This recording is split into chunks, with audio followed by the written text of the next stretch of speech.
Okay, so let's talk about accommodators.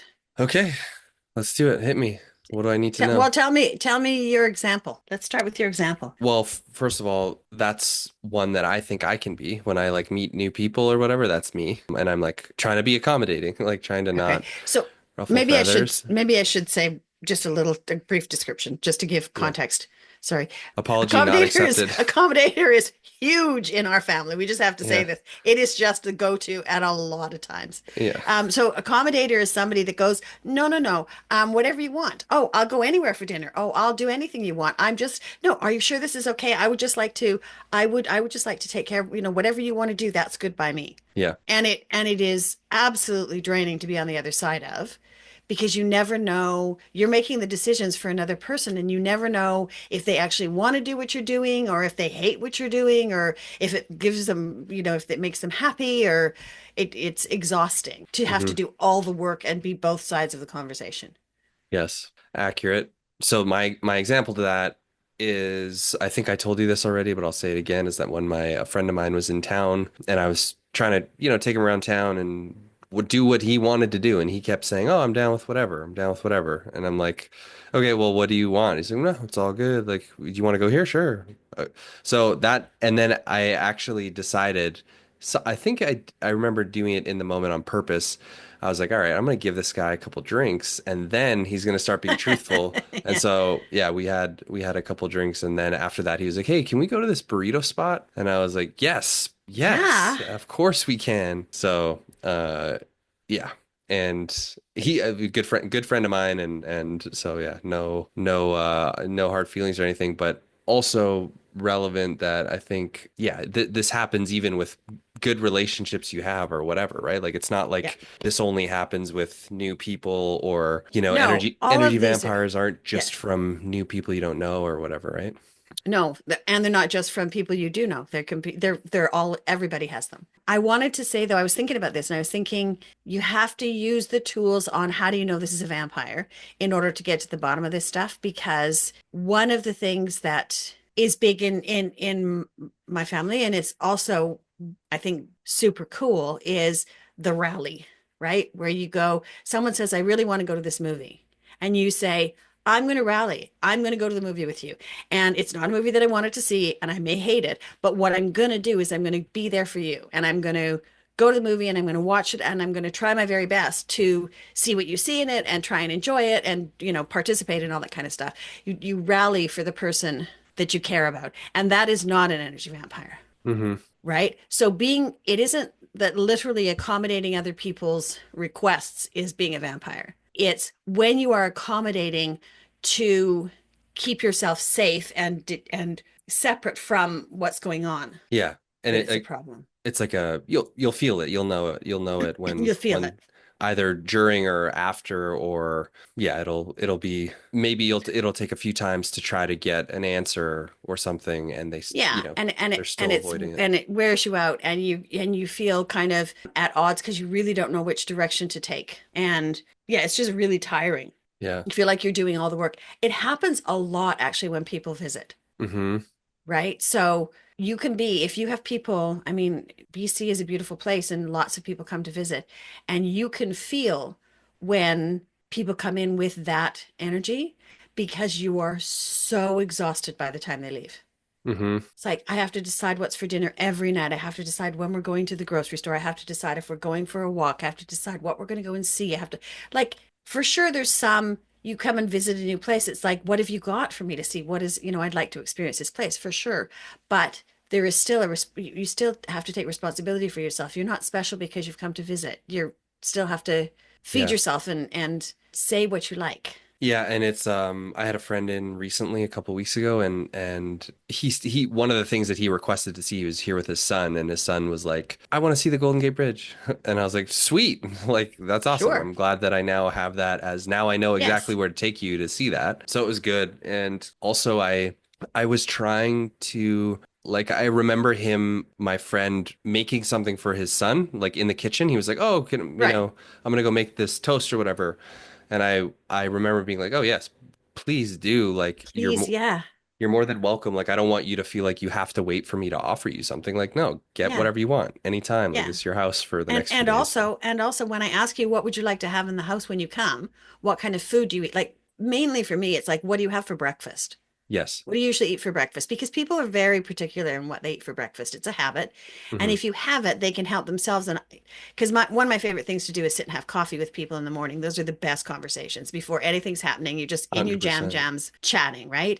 Yeah. But if you have to worry about taking care of their breakfast needs, it Hmm. interferes with that. And so it's another one of those things when, what would you like to have in the house? What do you eat for breakfast? Oh no, anything you have is fine. Okay, so now you have set me up to not be in a position where I can relax Yeah. because I'm going to have to say, do you want oats or do you want eggs or do you cook breakfast? Do you even eat breakfast? Like, Yeah. just Yeah. tell me what you eat for breakfast.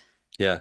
And so what do you do what do you do when that happens? When somebody you're not getting straight answers out of people and you want straight answers, do you say that or is it the same as other energy vamp like they can't hear you or what how do you True. navigate So it? okay, so one of the reasons why this stuff is interesting to review at the moment is because I don't have a lot of energy vampires in my life, not full time. I have, everybody, we all have our moments of being a vampire, but I don't have chronic vampires. I don't have people that are like that full time. So yeah, and the people that stay with me, it's a well-worn path. I don't have new guests Yeah. almost ever, right? And if Yeah. I do, the first conversation I will have with them is, okay, so listen, here's how my house works, Right. right? You tell me what you need for breakfast. I make sure it's here. I'm Yeah. gonna get pissed off if you don't tell me what's for breakfast, Yeah, I think that's right? that's helpful because a lot of people would think they're achieving the opposite, right? Like typically when you're trying to be easygoing and accommodating, you're trying to not piss off the other person when in fact that act of attempting to do that Really piss, is yeah, infuriating. Yeah. yeah, yeah. So I will spend some significant energy ahead of time trying to make sure that people understand that this matters to me, that I need to know this stuff, that I don't want to take care of them when they're here. It's Yeah. kind of and it overstates it because of course I do, but if I start with that, with you know what, you're going to basically be on your own for breakfast and lunch. We can talk about dinner, but I don't prep for people. Yeah. That allows them to kind of go, oh, okay, I can see why it is my responsibility. So if they're just doing it to be nice, or to which is a way of feeling safe, right? I don't know this is going to be a new situation. I don't know what, so I'm not going to say anything. I'm just going to say, no, everything's fine, everything's fine, everything's fine. So this is a chance to give people the opportunity to go, oh, okay, I need to lean in here and I don't have to, Yeah. I'm not going to try and cower because she's already told me what her house is like. And if I don't like it, I don't have to come. Yeah. Yeah, it's a relief, right? You get the boundaries are set and you know you can see the playing field. We had people over a while ago, several years ago, and I remember before I could even ask my friend for a drink, I saw that he already had a drink in his hand and I was so relieved. And I was like, Yeah. "Oh," and it was like Yeah. within 2 minutes of him being there and I was like, "Oh, how did you?" And he's like, "Oh, I Also, just want." maybe alcoholic. Just kidding. No, no, he was drinking LaCroix. Oh, Yeah, it wasn't even alcohol. okay. Yeah. Okay, that's better. Yeah, but He walks in your house. Oh, you've got rye. yeah. Okay. No, no, no. It was a sparkling drink, and I was gonna offer him. And as I was saying the words, I saw that he already had it, and he's like, "Oh, already helped myself." I'm like, "Sweet, please keep that Yeah. up." Like, and Yeah, I remember feeling relieved that like, oh, I don't have to now. I don't need to offer you once you're done that drink. I don't need to offer you another one. Like, that's you'll right. get one if you want one. And whenever now I walk in other people's houses or for like when there's a party or something, I try to be mindful of that. Like, oh man, let me grab a drink first thing when I walk in to, Yeah. set the Yeah. guidelines. Yeah. There's a whole series of things like that. Like one of the things that Mike said to me was at one point we were going somewhere and they had this spread and my immediate reaction is to make myself very small, take no food, just stay small because I don't know which is the best food or who it's for, or, you know, like that. That teeny tiny little close into this big kind of space. And he said, you should eat at these things. You should eat a lot at these things. People work really hard to put out a spread that they hope will be pleasing to the people that come. And nothing pleases people more than to see others eat and enjoy the food that they've made. And it's like, right, right. So I'm making myself safe and small. And that is deflating. That Yeah. is sucking the energy from the people that are going, look, I am offering hosting. Yeah. Please appreciate not appreciate even, just please enjoy. Yeah. Yep, exactly. That same thing happened a couple weeks ago when my friend and his son were in town. So as soon as as soon as they got there, Jen was like, "Oh, so do you guys want to eat?" Knowing that she was going to put out like charcuterie and Oh yeah. snacks and stuff. And then his son, he's 9, and he's like adorable. Yeah. It was like, no, I'm good for now. I'm not really hungry, Yeah. but thanks. Yeah. Maybe Yeah. in a bit." And Jen was like, "Well, I'm going to be putting out food anyways." And Oh good. as soon as she put out food, everybody ate. He ate, loved it, right? And I feel like that's how it goes, right? It in those situations, like I do that too, where people are like, "Oh, do you want a water? Do you want snacks?" And I'm like, Yeah. "No, I'm good." And then as soon as snacks are out, I'm like, Oh, "Ooh." yay. I would like snack. Yeah, I Yeah. don't want to ask. There's so much training around. Yeah. Don't ask, don't impose. Don't, if someone has offered, now they may be offering for the wrong reasons, but that's their problem, not your problem. If Yeah. someone has said, "Would you like snacks?" and you would like snacks, then yes, please, I would like snacks. Yeah. Right? If I'm saying no thank you to snacks, I actually mean no thank you to snacks. Like there'll be times maybe I've just eaten or whatever, and someone says, "Do you want that?" Or they say, "Would you like something or other?" And I know I don't like it. I will say Yeah. no thank you because to say yes please is an accommodator move, right? Right. Oh, sure, I'll have that. And then you eat it when you don't want to, and then you're trying to fake, and all of that takes you out of the game, out of the room, out of the Yeah. visit. Yeah. So what does the person who's doing that get? What Right. is So it's interesting. I was thinking about this and that there's because it depends on the person and the like there's different things. It is the same behavior, but I think for a lot of people it is the sense that they are not taking up space, that they're not offending anybody, that they're invisible. There's a safety. There it feels like there's a safety in not participating because then you can't do it wrong. yeah. But there's also at other times, like, do you know, you must know people where they say, no, anything's good. That's great. Oh, yeah. Pizza. Well, we have pizza at my house, but it tastes different. And there's always this kind of edge, and you kind of, they're being accommodating. They won't tell you anything they want, Yeah. but you know they're going to go home and rag on what you did. Yeah. Right. So there is that. There's also the kind of accommodator where it's like, I'm not going to tell you. It's kind of lapse into withholding territory, but anything you say is fine. This is great. No, this is great. It's been lovely. The visit's been lovely, but you can almost hear it in their voice that it hasn't, and that they're going to go home and go, oh, Yeah. so lame. Can you believe? Blah, blah, blah. And Yeah. that's Yeah. what they're in it for. They're in it to collect up how they're superior. Yeah, I think that one's a an interesting a non malicious or non aggressive kind maybe is what Yeah, that is. yeah, it appears non-aggressive, right? They don't it appears seamless when they're there, but they're going home to say that was stupid. Those Yeah, people are stupid. but the intent I feel like is non aggressive, right? Versus the bulldozer. The bulldozer is like clearly aggro. That's an aggro move to bulldoze. Hmm, interesting. We should flush that out because I think this is aggressive. I don't think so at all. At The all. so the if you're accommodating to stay small and safe and not get judged and not do anything wrong, Yeah, that is not aggressive. that's what I'm That saying. Yeah. is okay. But Yeah. if you're accommodating because you would rather not reveal what you want or put yourself at risk for having an opinion, but you're collecting all the things that are wrong with what's happening in this situation, and you're going to Hmm. go talk about them later, Yeah, that's that's bad. Yeah. aggressive. Yeah. Both come off as accommodating, although I think you can detect the difference if you're watching. Yeah. I say yeah. That is passive aggressive. Like there is an underlying fear on any of these. There's a reason why people are being vampires. So when you're being an accommodator, can you think of times you have been an accommodator? What was the underlying fear? What were you protecting yourself from? When I'm being an accommodator, it is, yeah, I kind of worry about coming off as like super type A of like, here's what I want, do this for me. Take me here, here, here. I know there's Right. a way to get around that. And also sometimes I like don't actually have a preference, right? So it's Yeah, like that's not being a vampire then. if it's a bigger group of people that like I don't do this and haven't done this, but if I was in like Vegas or something, for example, with a group of 8, I'd probably be like, well, no, like I'm not going to speak up. There's nothing I want to do that bad where I would, yeah, I don't know. I'm struggling to find like I probably wouldn't do that anymore. I would at least volunteer my idea. I wouldn't push it. But I guess Yeah. the other thing that I would worry about in those situations is suggesting something and then feeling the pressure of that thing having to deliver. Right? So like Yeah. if I Yeah. suggest something and everyone's like, "Okay, cool." and then we go and it sucks, then I'm gonna feel like I was the catalyst to this thing sucking. It's just like Yeah.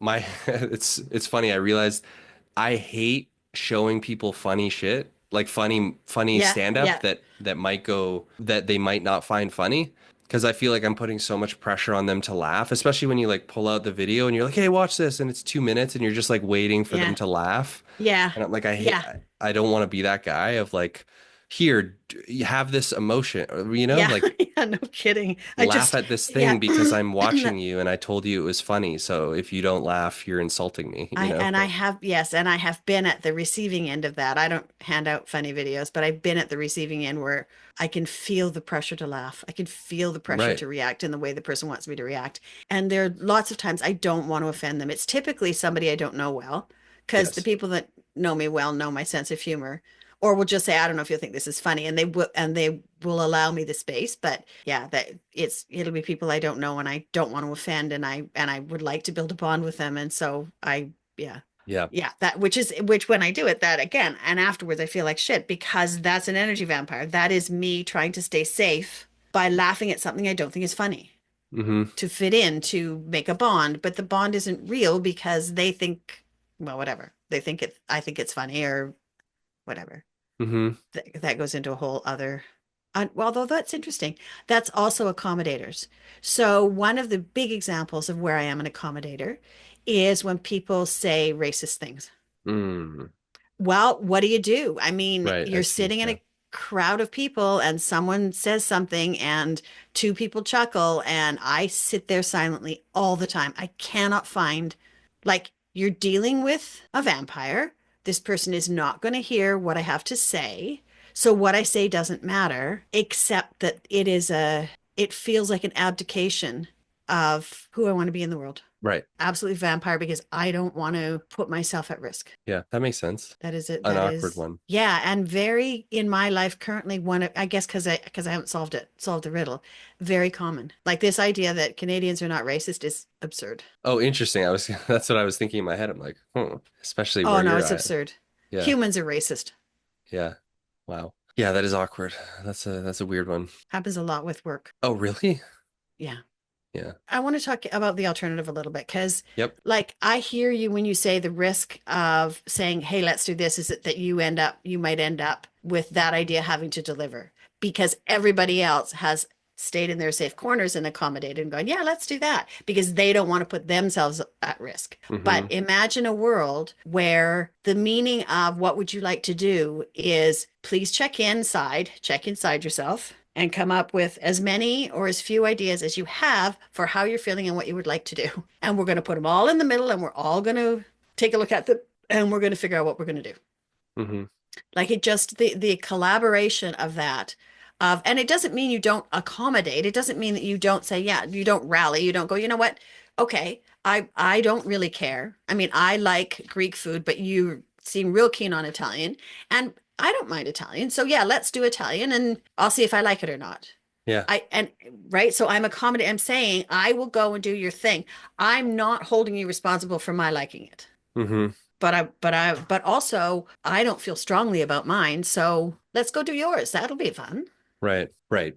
Accommodating is not draining, but being an accommodator is. Yes. Is yeah, Yes. yeah. Yes. One of the ways that I short circuit the accommodator is to lay everything out, ask all the questions ahead of time. It won't catch a true accommodator because true accommodators will ignore you or do some other deflective type thing so that they can stay as accommodators. But at least with the people that are doing it inadvertently because they just didn't realize that's what they were doing. If you say, this is how breakfast works, I'd like a list of what you'd like to do or whatever. If you say it ahead of time, you allow people to adjust their energy and behavior coming in. Yeah. And then it becomes way more fun. I mean, then it's really fun because everybody gets to do a little bit of what they want and gets a chance to have an experience that someone else wants. And Yeah. Yeah, I think I haven't been in a situation in a long time where it's a big group of random people where it's really you can tell everyone's kind of holding back. So I feel like in situations where I see that happening these times, it's usually with people I know well, Mhm. where I would just speak up and say, "Hey, like, no, tell me. You have to tell me now what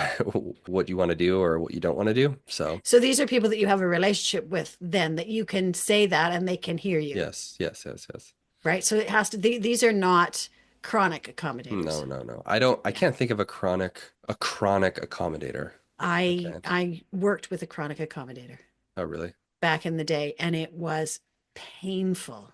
Yeah. Her first response was always, no, whatever you want, whatever you want. No, no, no, I'm good. Whatever you want, whatever you want. And when she had to ask me for direction on something, she would start out every time with, I'm really, really sorry. I know you're really busy. I'm sorry to bother you. Yeah, yeah. I'm sorry. And I had to go, no, it's fine. No, it's okay. No, it's good. Tell me what you, I had to like do 16 things to get past the piece to get to like, just what do you want? Just Yeah. ask me the question. Yeah. Yeah, it's and you couldn't have, there was no way to say to her, listen, if you just take that part and put it aside and just come with your information or your question, that's going to work better. That's going to be great.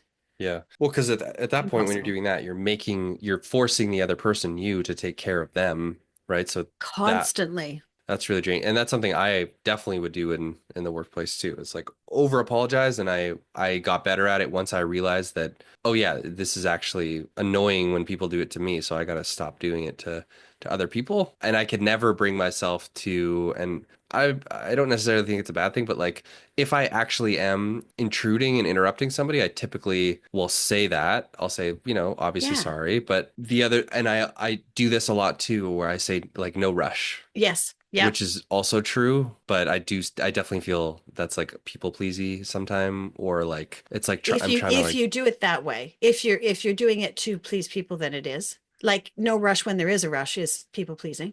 right, no, But if it's no, if I say no rush lots of times, right? Because I need to get in a work setting, I need to get this thing off my mind. So I'm gonna drop this on your plate. I also know that you have four other things ahead of it. So what I also want to say is no rush. yeah, So that I'm not sitting going, when are you gonna get back to me? I'm good till you do. hmm, I just want to put it in your inbox.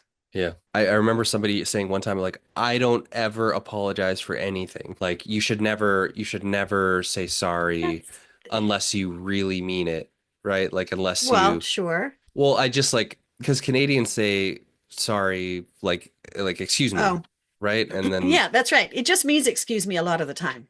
right. It's interchangeable, right? You bump into someone or you're trying to sneak by them, you say sorry instead of excuse me. Yeah, I had a situation recently where there's like a basically this like dog attacked our dog. It wasn't bad.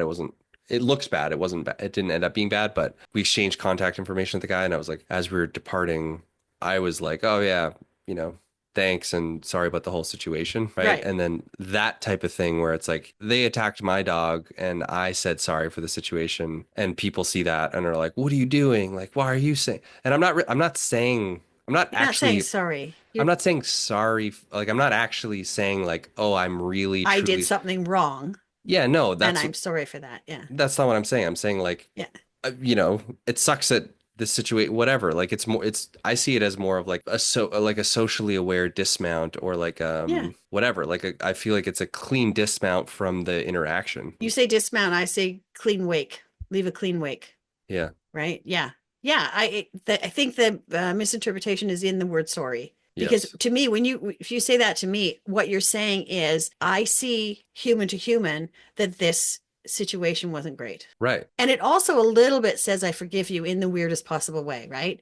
Because when you say, yeah, sorry for the whole situation, it basically says, I'm not holding this as your fault and walking away mad at you, Right. which is Right. also, I think, important because people make mistakes and dogs make mistakes. And, if the guy can walk away and kind of going, I think that went okay. And what I do, like it allows him then to, or her, to figure out what would be different next time instead of feeling like the vampire piece, which would be, oh, they're mad at me. Oh, he's walking away, he's saying bad things about me. I suck. I shouldn't have had my dog. I should have had him on leash, blah, blah, blah. Yeah. All of that is going to interfere with figuring out how to do it differently next time. Right. Because then he's trying to protect himself Yeah. from the onslaught of your judgment. Yeah, I just feel like it's like it's like an energy thing where it's like, hey, Yeah. no hard feelings. Like, Yeah. yeah, this Yeah. sucked, but And see now you it's done. around. Yeah, Yeah. yeah. No, I agree with you. And you're a piece of shit, and I hate you. Yeah. Yeah. Well, And you I suck big actually time. that's really good to know because they are good clarity for me. The answer is better now for the critique of Americans that Canadians say, well, of everybody that Canadians say sorry all the time, and why do they do that? And the answer is simply because in our language, sorry is has subtle meanings you don't understand clearly. Yeah, you're paying too close attention to the words. Like that is Yeah, I as see that opposed to as, the feeling, the yeah, energy. it's that's a proxy to the general vibe of the conversation, right? It's not like I'm Yeah, not saying I apologize to you for what happened here and it's my, yeah, it's not right. that. It's not that. Right. It's not Okay. that at all.